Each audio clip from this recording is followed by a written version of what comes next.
Bon les amis, après un mois sans faire de vidéo YouTube, on s'est dit on va peut-être vous faire une petite vidéo YouTube, hein. Ça fait plaisir de tous vous voir, je suis très content de vous faire une vidéo YouTube aujourd'hui sur la chaîne Kabardt Officiel. On va vous présenter ce petit bébé qui est préparé bien évidemment. On a, là on est actuellement dans l'atelier Kabardt, là où tout se fait, les réparations, les préparations, les restaurations. Là nous avons une petite Abarth qu'on est en train de réparer. Et j'aimerais vous préciser une petite chose. Quand vous allez acheter une Abarth, pensez à vérifier certaines choses qui sont très importantes. Le suivi de la voiture, si elle a été faite donc dans une concession ou si elle a été faite dans un garage agréé, ces deux choses-là sont très importantes. Dans un garage, dans ne sais quoi, dans ne sais quelconque, dans dancing. Ensuite, les petites choses à savoir, contrôler vos supports moteurs, contrôler l'intérieur, l'état, contrôler la personne qui l'a, le propriétaire. S'il arrive, la voiture est nickel, mais qu'il arrive en frein à main, il tape un fossé. 4 pneus neufs sur la Vago. Le meilleur prix, mon copain, j'y donnerai à lui, quoi. Laissez tomber, faut pas acheter, vraiment. S'il arrive sur le 31 en petit costume classe, propre, on y va, déjà il y a un point positif. Deuxièmement, il ouvre la porte, on voit que l'intérieur de la voiture est parfait. Deuxième point positif. Ensuite, il ouvre le capot, on voit que c'est propre, on voit que c'est pas sale, on vérifie bien, on contrôle bien, on voit que c'est pas dans cet état-là. Si vous ouvrez le capot et qu'il est comme ça, c'est justement là qu'il faut pas acheter. Elle a dormi dans une campagne, bien enfermée dans une grange au moins 10 ans, enfermée dans une grange là. Là, vous voyez, c'est une admission basse sur boîte à air d'origine. Ça, faut savoir que ça, c'est très... Voilà, pas réparable. J'ai cassé l'admission. Ça, à la base, c'est pour prendre un piston. Vous voyez, vous le prenez, hop, là ils s'en ont servi pour faire un raccord. Il y a le support moteur qui est juste ici. Support moteur de rien du tout parce que vu dans l'état qu'il est, il est rincé. Donc c'est plus un support moteur, c'est un bout de ferraille. Vous voyez ce bout de ferraille? Important de vérifier les supports moteurs. Donc vous en avez 3, il y en a 2 qui sont visibles. Donc côté distri, le support moteur anti-couple qui est juste en dessous de la boîte. Donc celui-là est très simple à aller voir, très simple. Vous vous penchez, donc comme ceci. Voilà. On refait comment tu te penches. J'achète 17 lumières dans l'atelier, il y a du Milwaukee de partout. Le mec, je lui demande une lumière. C'est lui qui demande une lumière là, engueule ton vidéo. Vous prenez ça avec vous?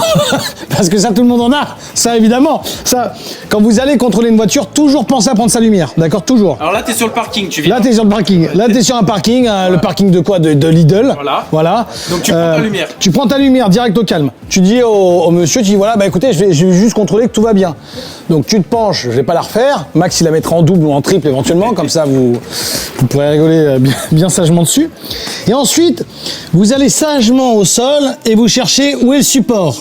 Et là, par exemple, il n'y en a pas.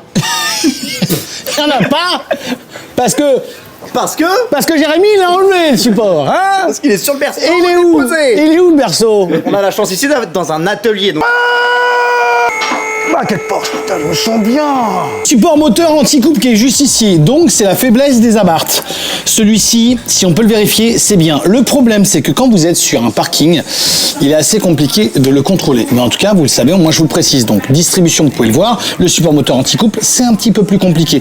Mais au moins, vous savez que ces supports moteurs, c'est ceux qui ont en globalité un peu plus de faiblesse, donc savoir.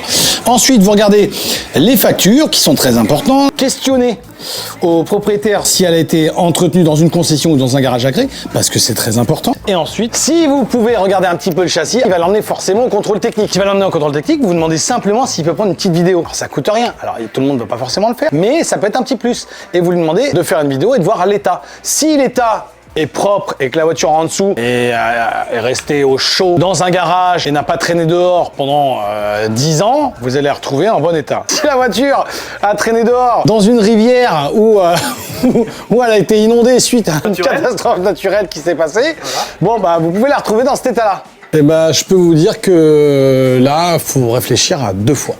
Voilà. Pas une, vraiment 2, mais vraiment 2 fois. Là. Pourquoi toi tu penses parce que pour moi la rouille déjà c'est pas le top premièrement. Deuxièmement la rouille à réparer, ça se répare. Hein. Mais pour des voitures que tu as vraiment envie de garder, donc des voitures de collection qui datent de 1910, mais là on n'en est pas là. Donc voilà, si la voiture est déjà dans cet état à cet âge-là, c'est pas le top du tout. Regardez l'état du collier. Enfin c'est voilà quoi. Il y a un juste milieu à avoir. Là, il n'y a plus de juste milieu. Là celle-ci, c'est de découverte en découverte. Je te passe ça, placement de produit, 3, 2, 1, go, c'est parti. Placement de produit, attention les amis. Du Milwaukee, du vrai et de l'efficace, du placement de produit. Milwaukee, vous savez ce que c'est? On vous le présente plus.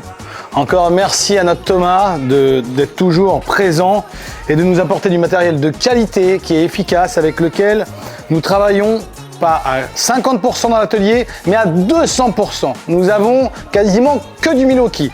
Donc les amis, voilà, si vous avez besoin de faire une petite vidéo d'une soirée et de filmer une soirée, alors avec ça, vous voyez, on peut tout filmer. Attention, avec le code KABART30 sur le site Milwaukee, eh ben, écoutez bien, vous aurez 30% en plus. Vous regardez bien évidemment les disques et les plaquettes, voir dans l'état qu'ils sont, voilà à peu près le pourcentage d'usure parce que c'est quand même assez important. Si vous voyez que par exemple ils sont dans cet état-là, alors là les plaquettes sont encore bonnes hein. Et les disques aussi. Mais le problème c'est l'état. Je pense que la vidéo parle d'elle-même. On arrête de déconner. On arrête, on a un peu de sérieux. Donc là voilà. Comment savoir qu'une Abarth est vraiment bien? Là. T'es obligé, d'acheter. Là, tu ne poses plus de questions. Et là, tu vois ça. Alors là, je vous épargne tout. Là. Tu rentres. Et tu pars. Tu mets la clé qu'il n'y a pas. Ouais, la clé. Elle est propre par contre. Tes sales pattes dégueulasses. Ah, vous voyez comment me parle mon chef d'atelier? Écoute-moi bien, Jean Valpier. Ça, c'est une voiture qui est entretenue, qui est suivie. Là, au moins, déjà, on est rassuré. Déjà, on voit ça. Déjà, on se dit que on peut y aller. Si vous avez besoin de plus d'informations, vous nous envoyez un mail à kabartofficiel@gmail.com et on vous répondra quand on aura le temps.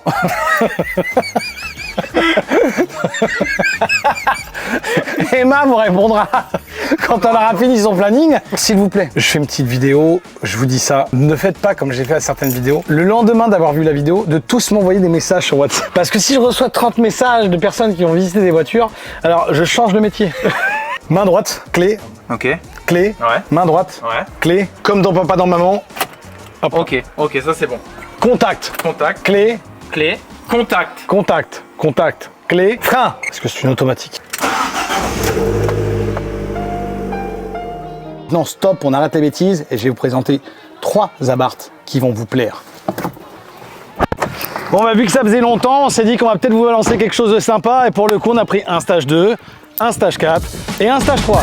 C'est parti!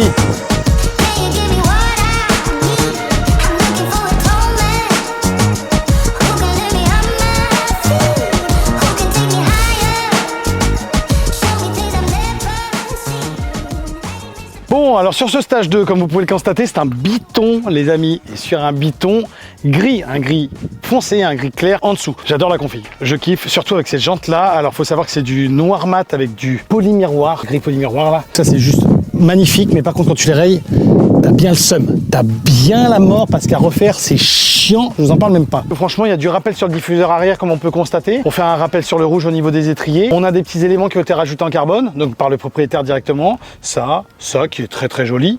On a aussi les poignées qui ont été mis en carbone. Donc ça c'est très sympa aussi. Et du coup on a aussi le tableau de bord. Donc du coup ça fait un petit rappel avec le volant aussi. Un ensemble d'éléments en carbone qui sont très sympathiques et qui ajoutent un petit peu de côté racing. Bon les amis, là on passe aux choses intéressantes. C'est vraiment ça qui me plaît.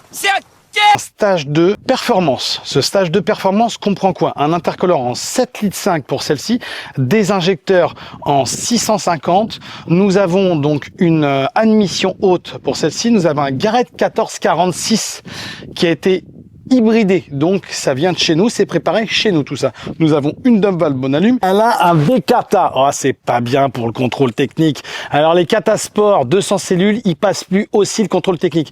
Et arrêtez de nous dire oui, si tu fais chauffer la voiture, alors tu te vois toi au contrôle technique en train d'appuyer 3 heures sur l'accélérateur, en train d'attendre que ton Kata Sport il est en train de chauffer. Ah mais oh, on va où là? On arrête un peu. Les normes françaises, maintenant, ça ne passe plus. C'est comme ça, donc il ne faut pas modifier de voiture. De toute façon, des voitures préparées, elles n'ont rien à faire sur la route, les amis.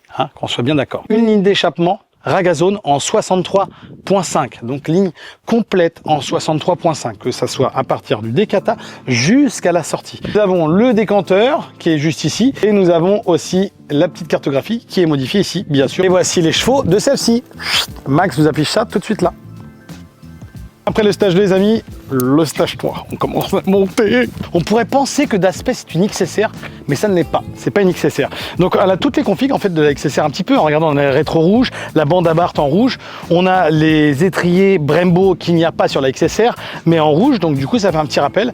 Je peux vous dire que ça freine. En plus, on a les disques à bol dessus. En plaquette, on a des Ferodo Racing. C'est le DS3000. Très très sympa. Ça couine un peu, mais ça freine vraiment. Partie arrière, on a le petit rappel de la lame rouge qui a à l'avant et à l'arrière bien sûr. Donc pareil dans l'esprit de la XSR, mais comme vous pouvez constater, c'est une compétition. Enfin une compétition avec un stage 3++, c'est pas vraiment une compétition, mais bon, on va dire que c'est une compète. On a les jantes OZ Superleggera, très intéressant pour le poids. Voilà les petits harnais, Sabelt qu'on aime bien. Faut savoir qu'elle a gardé ses ceintures. Donc ça, c'est pas homologué sur la route. Ça, c'est utilisé pour la piste. Les ceintures sont pour la route.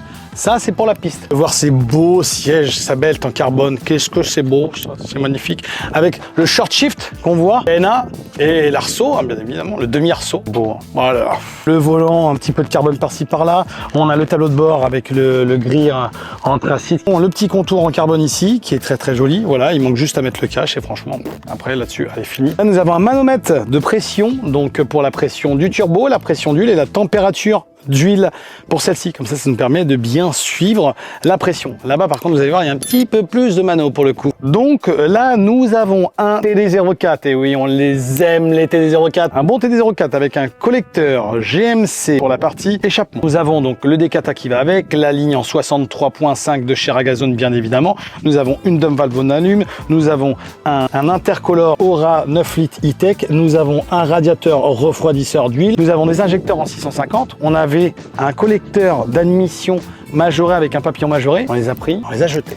Poubelle. Préférez garder le collecteur d'admission d'origine et le papillon d'origine qui permettait d'avoir un ensemble d'éléments qui nous permettait d'avoir une meilleure puissance. Base d'expansion en alu parce que la plupart en plastique, ils cèdent, ils tiennent pas. Nous avons donc tous les supports moteurs DNA sur celle-ci. Nous avons les triangles DNA, nous avons les barres DNA, nous avons presque tout ce qu'il y a de DNA. Donc beaucoup de choses pour avoir un châssis efficace et qui soit vraiment au top sur du circuit. On s'embête pour toutes les protections thermiques sur mesure. Vous pouvez pas les acheter, on les fait sur mesure. C'est les petites finitions qui font toute la différence. Ça, tout ça, c'est fait sur mesure et à la maison. Il est fier, regardez, il est fier, mon copain. Je suis content, c'est de la cam. Pour ceux qui posent à chaque fois la question, la différence avec cale, pas cale, plus 20, nanana. Ok, bon, elle a des cales en plus 20 et elle a pas de cale.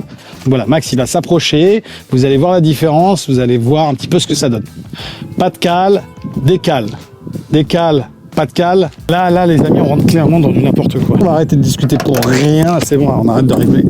Donc, alors, je vous arrête tout de suite. Alors, ceux qui vont me dire, ah ouais, non mais regarde, dans la vidéo, il n'y a plus d'eau dans le vase d'expansion. Il n'y a plus d'eau dans le vase d'expansion, là? Oh mon dieu. Oh, on voit que ça. Que c'est grave. Alors, tout de suite, c'est un GTX Gen 2 2860R hybride. GTX Gen 2 2860R hybride. What? Donc on met pas un maximum d'eau dans le vase d'expansion parce que sinon ça remonte. Donc on est obligé de mettre quasiment au minimum ou même moins que le minimum. Donc déjà vous êtes au courant, d'accord? Et vous savez déjà ce qu'il y a comme turbo dessus, ok? Donc autant vous dire que ça arrache le plancher. Une admission basse, le collecteur GMC, pareil, avec le Decata de chez GMC, une ligne en 63.5. Nous avons le moteur qui, bien évidemment, est forgé. Nous avons des bobines Racing Worms qui sont nos nouveaux partenaires où on a l'exclusivité chez eux. Maintenant, si vous voulez en acheter en France, c'est par nous qu'il faut passer. Vous avez aussi une dual valve bonne allume, bien évidemment, mais celle-ci est switch. L'intercolor Aura e-tech 9 litres avec le radiateur refroidisseur d'huile de chez Aura aussi également. Le décanteur qui va avec. Nous avons fait tout sur mesure sur les éléments et nous avons aussi tous les supports moteurs qui sont renforcés dessus. Bien évidemment, le châssis aussi est renforcé. Nous avons beaucoup d'éléments de DNA dessus et aussi nous avons des amortisseurs BC Racing. Alors, on les a sur celle-ci et on les a aussi sur celle-ci.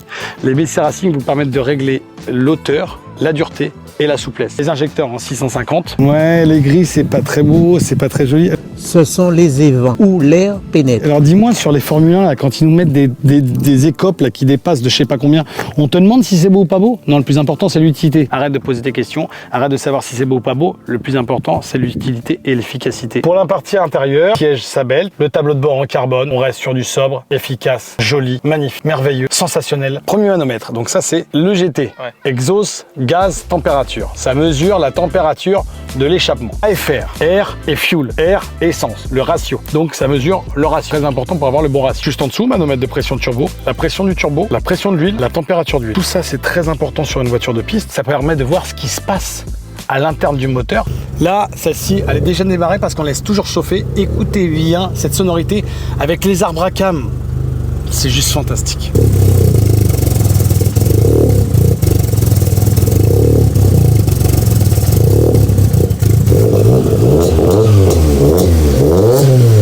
Oh là là. Ah, sur les stages 4, j'adore, écoutez. Ah, les arbres à cam, on les entend bien. Ah, Max va faire écouter ça, va faire écouter ça. Voiture de rallye. Bon allez, on y va. Pour ceux qui vont dire oui, mais le bruit, comment ça se fait? Alors c'est voulu, d'accord? Il y a des gros arbres à cam sur la voiture. Donc vu qu'il y a des gros arbres à cam, on a cette sonorité qui sont comme les voitures de rallye, les amis. Voilà, comme ça vous le savez. Vous êtes au courant. Hein, on arrête de se poser trop de questions ridicules. Vous êtes au courant. Du coup, pourquoi il fait ce bruit-là? Bah parce qu'il y a des arbres à cam. Mais qu'est-ce que c'est des arbres à cam? Bah, c'est des longues tiges avec des petits cornets dessus. Hein, Les amis, bah voilà, on fait le final. Bon, évidemment, 3 jours après, Max a détecté que j'avais la crève. J'ai la crève, donc je peux vous dire que c'est super. On est devant une petite beauté, on est devant 2 petites beautés, donc 2 Stage 4 qui vont être prochainement en vidéo aussi. Donc là, on vise au-dessus de 400 chevaux, donc autant vous dire que c'est très intéressant. En plus de ça, Max a prévu de les faire gagner, donc il va y avoir un jeu concours. Non, bien sûr, c'est une grosse connerie, hein. On va pas faire gagner les voitures de nos clients. Là, ils sont en train de monter la pompe à essence majorée sur celle-ci, et celle-ci aussi. Ils sont en train de faire du Tetris. Ça va les gars? Ça va, ça va. Tetris à fond quoi. Oh là c'est Tetris. Pas dans qui. Bah regardez ce qu'on vous prépare. On a craqué, on a réellement pété les plombs. Donc là du coup avec notre client qui fait de la piste, il a eu son ancienne où il a eu un choc, un accident qui s'est passé au circuit de Manicourt. Tout va bien, hein, je vous rassure, sinon on ne parlerait pas comme ça librement. Tout va bien, c'est le principal et c'est le plus important, sinon on n'en parlerait pas dans la vidéo, sachez-le. Donc voilà, donc du coup qu'est-ce qui s'est passé? Et bah du coup l'ancienne, bon, autant vous dire que à l'arrière il n'y a plus rien. La voiture c'est... Vous voyez une Abarth? Vous voyez une Smart? Bon bah c'est une Smart maintenant, voilà. Donc du coup on est en train de tout démonter pour remettre dans une nouvelle coque, du coup. Mais bah du coup notre client a radicalement pété les plombs et il a dit bon bah écoutez, vu déjà comment ça marchait, autant qu'on fasse un truc de fou. Donc du coup il voulait qu'on parte d'une base zéro. Donc là on est en train de partir d'une base zéro, on fait tout.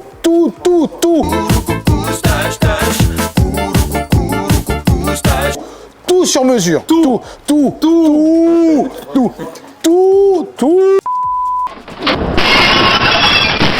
Sur mesure. Donc voilà. Tout. Là, vraiment, là, Daniel et Jérém vont radicalement péter les plombs sur la bagnole. Et donc là, ils sont en train de se faire un vrai kiff parce qu'ils l'ont vidé. Donc du coup, on fait vraiment tout sur mesure. Merci de nous avoir suivis. J'espère que cette nouvelle vidéo vous a plu. On a changé un petit peu nos standards. On s'est fait un petit kiff avec Max parce qu'on a voulu changer un petit peu. Ne pas oublier nos partenaires. Milwaukee, ambassadeur officiel. Moi, je me barre avec ça et je vous souhaite tous une bonne soirée. Ok? Et surtout, un petit like, un petit commentaire, ça fait toujours plaisir. Allez, ciao les amis. Bisous à tous. Hein.